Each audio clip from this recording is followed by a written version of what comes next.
నా యెహోవా ఆ మాట చెప్తున్నప్పుడు ఆకాశం మారిపోతుందండి. అగ్ని కిందకి దిగి వచ్చింది, మొత్తాన్ని బుగ్గిపాలు చేసింది. కొట్టండి చప్పట్ల దేవునికి. హల్లెలూయా.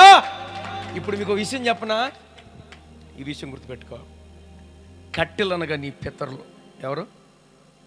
కట్టెలు అనగా నీ పితరులు, మాంసం అనగా నీ తల్లిదండ్రులు, నీళ్ళు అనగా తరతరాలుగా వస్తున్న పాపం. నీ పాపం ఏంటది? తరతరాలుగా వస్తున్న పాపం కిందకి వెళ్ళింది కది.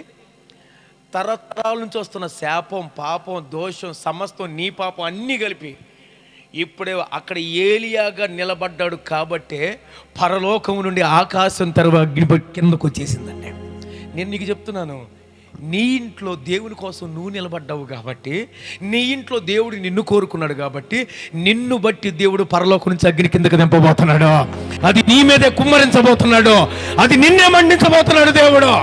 ఆమేన్. నిన్నే తగలబెట్టును గాక. అగ్గిపెట్ల ద్వారా కాదు, అది మామూలు అగ్ని చేత కాదు, అది లావా చేత కాదు, అది ఒక మరొక అగ్ని కాదు, అది వేరొక అగ్ని కాదు, అది నిశ్చత్తమైన అగ్ని, అది మండించు అగ్ని, అది దహించు అగ్ని అయి ఉన్నది. కొట్టండి చప్పట్ల దేవునికి. హల్లెలూయా.